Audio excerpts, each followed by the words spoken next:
Buonasera cari telespettatori, ben ritornati con noi nel nostro luogo di approfondimento di tematiche, io direi a volte anche un po' scomode, ma di cui bisogna parlare, su cui bisogna puntare l'attenzione. E quest'oggi, grazie a un'iniziativa che è stata organizzata, fortemente voluta dalla consigliera presidente, tra l'altro della sesta commissione consigliare, Francesca Scatto, grazie di essere qui con noi. Grazie. E non solo, e in virtù di un libro molto interessante, estremamente toccante, scritto da Martina Longhin, che è autrice di Lascia tutto e seguimi, tratto da una storia vera, eccolo qui. Parliamo di sette e parliamo della manipolazione che molte persone, purtroppo veramente tante, non solo giovani, anche adulti, è un problema trasversale, subiscono e che cosa avviene proprio a fronte di questa storia vera, con nomi di fantasia, dopo tutto il resto giustamente c'è la costruzione di una scrittrice molto brava e incisiva, succede quando si entra e come si entra a far parte di una setta, come ci si entra per puro caso a volte, involontariamente, quindi la grande attenzione che bisogna fare, ma ci sarà l'intervento della consigliera che ci dirà anche il ruolo delle istituzioni. Ci sono delle leggi di tutela, che cosa dice o non dice la legge e che cosa si può fare. Allora, prima di cominciare, Avvocato Scatto, Presidente, chiedo a lei perché l'ha colpita questo tema e l'ha portato tra la Mostra del Cinema di Venezia, tra l'altro, quindi è stata anche una platea, un'occasione particolare. Sì. Allora, anzitutto saluto i telespettatori, devo dire che l'iniziativa non è stata mia, nel senso che io sono stata contattata per, per essere così messa al corrente della nascita di questo libro e mi hanno detto guarda, leggilo perché è un tema molto importante.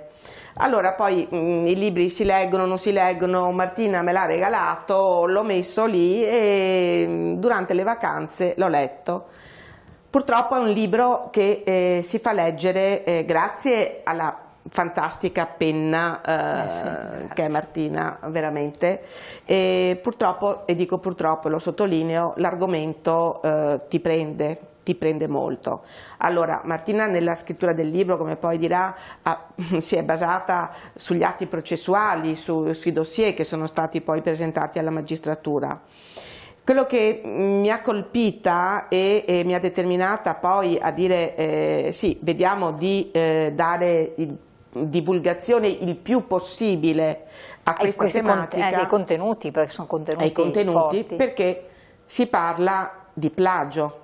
Poi io lascio all'autrice del libro entrare nel vivo della questione, però sostanzialmente queste ragazze che vengono in qualche modo allontanate, che si allontanano per loro decisione, perché è questo il fulcro poi alla fine, dai genitori, dalla famiglia, e si rendono proprio succubi di una realtà assolutamente inaccettabile, impensabile veramente. Basti pensare che nel diritto romano il cosiddetto plagium consisteva nella riduzione in schiavitù di un uomo che si sapeva essere libero. Quindi partiamo pure da questo concetto per la definizione di plagio. Un uomo che si sapeva essere libero, dunque noi possiamo trasportarlo nella realtà di tutti i giorni dicendo un uomo, una donna che svolgono una vita normale con la loro professione, all'interno della loro famiglia, con le loro relazioni sociali. Quindi un uomo libero che viene ridotto nel diritto romano in schiavitù, quindi viene privato di quella libertà e noi diciamo oggi viene assoggettato a delle volontà che non sono più libere. Ecco, queste con modalità psicologiche o anche fisiche? C'è l'aspetto psichico o anche quello di coercizione fisica? Beh, io direi, da quello che ho potuto leggere, inizia con la coercizione psichica per poi arrivare anche a quella fisica effettivamente, e questo è l'altro aspetto. come possiamo vedere. E questo dico, mi faccio certe domande anche quando assistiamo ai reati contro le donne che per anni però subiscono, certo, nella continuità gli abusi da parte del marito. Quindi è questa situazione di assoggettamento psicologico che in effetti il codice puniva con l'articolo 603. Questo fino al 1981, quando la Corte Costituzionale ha abrogato quell'articolo. Quindi lì si è fermato, perché dobbiamo dire ci sono state poi molte critiche, hanno addotto come motivazione il fatto che la norma era troppo generica, che non entrava, insomma è stato abrogato, quindi è come se per il nostro diritto, per il nostro ordinamento giuridico, queste persone fossero attualmente prive di una tutela. Perché non è stato sostituito da alcun Perché non è dettato stato normativo. sostituito, però ci sono stati davvero tanti tentativi da parte di, potrei dire, della maggior parte delle forze politiche che sono state attente a questa problematica e che hanno cercato avevano prodotto delle norme che però poi sono state lasciate lì, non sono state più portate avanti in Parlamento, non hanno seguito l'iter e quindi non sono state... Lei fa anche una denuncia, bisogna, siccome ci sono molti casi, adesso entreremo anche nel merito specifico con lei dottoressa, molti casi, molte situazioni, bisogna provvedere normativamente, bisogna in qualche modo dare delle forme di tutela. Io credo che questo vuoto legislativo debba assolutamente essere colmato, cioè sono quelle questioni difficili, nel senso che io mi rendo conto che il confine, cioè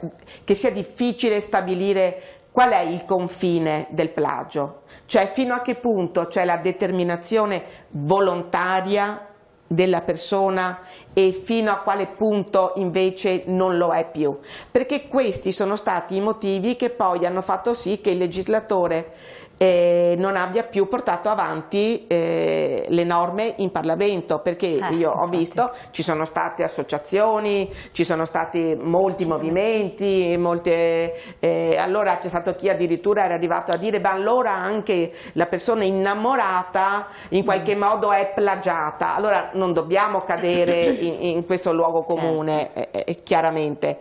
Io infatti invito i telespettatori a leggere il libro, perché solo leggendo il libro, perché poi il libro ti prende, è qualcosa di diverso dall'osservazione di un filmato, di un qualche cosa, perché il libro, cioè, ti dà la possibilità proprio, ce l'hai davanti, di leggere, di pensare, ti fai tu l'idea di quello che è, non c'è nessuno che te la propone, e quindi sicuramente si capisce come queste ragazze hanno proprio lasciato la famiglia in preda a questa infatuazione, a questo plagio, a questa soggezione nei confronti di questo disgraziato.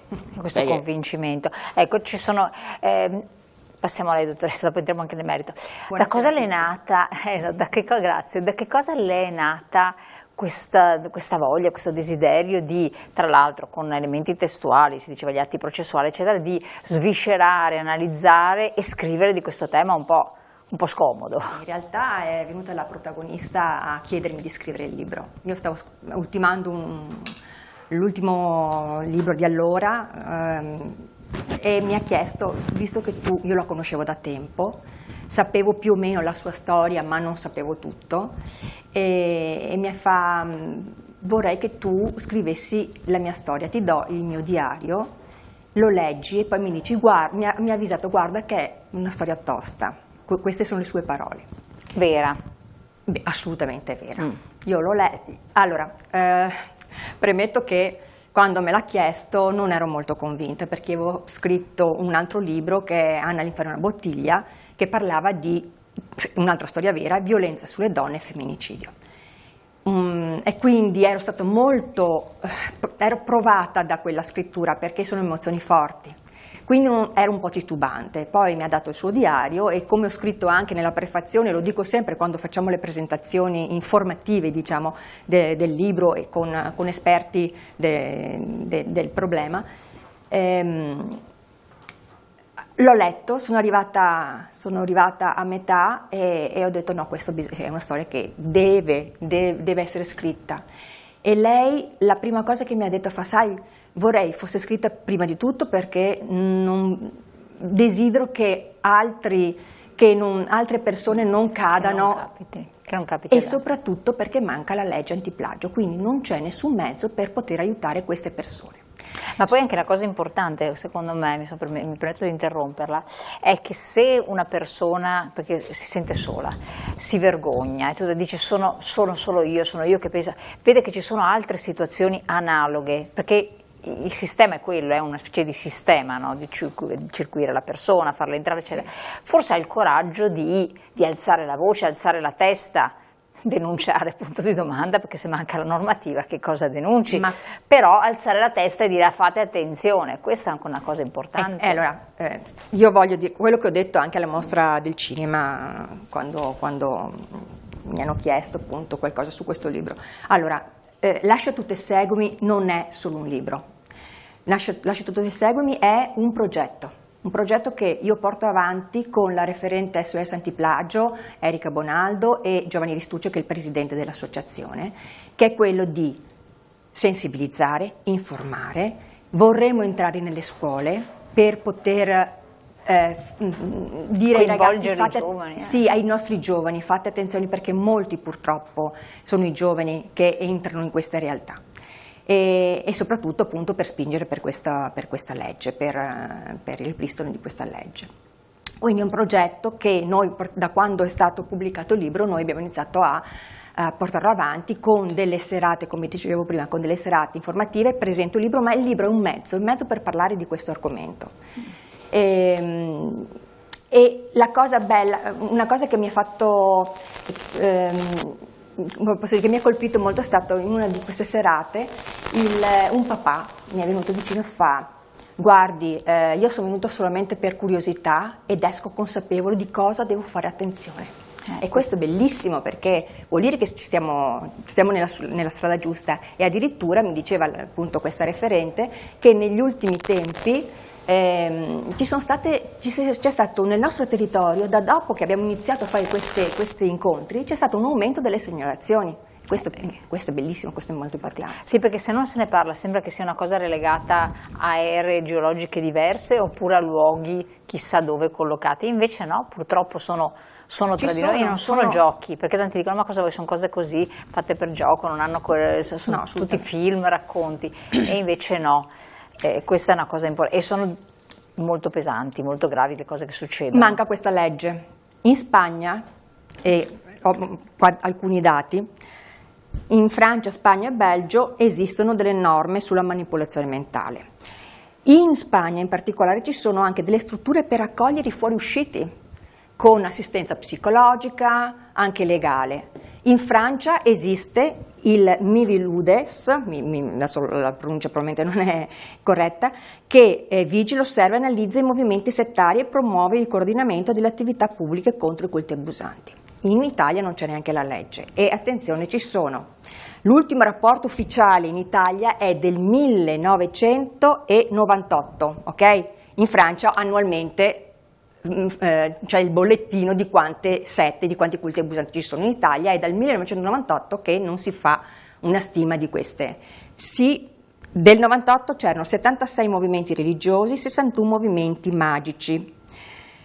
In Veneto, in Italia 615 sette, di cui solo in Veneto 118. Questo è un dato del GRIS, che è il gruppo ricerca e informazioni sulle sette. Quindi 118 in Veneto sono tantissime, sono veramente tante. Ecco, io voglio interrompere un attimo perché abbiamo una pubblicità che incombe. Sì. E dire ai nostri telespettatori: riflettete un attimo su questi aspetti che sono molto molto importanti, ma soprattutto poi, supportate ai nostri ospiti, vogliamo anche capire cosa sono le sette, perché con plagio, convincimento, c'è l'aspetto psicologico, non interviene la legge perché in fin dei conti sei tu che decidi autonomamente di andare a partecipare, eccetera, quindi c'è l'aspetto volontaristico, ma è veramente così, insomma ci sono dei piccoli risvolti che poi supportata dalla consigliera che è anche avvocato, per cui ha una formazione di base anche di carattere giuridico, ci può supportare, ci mancherebbe il criminologo, anche se non si configura una fattispecie giuridica definita perché manca la norma, però potrebbe essere anche utile per dare un profilo. La prossima volta ci possiamo pensare. Andiamo in pubblicità qualche secondo.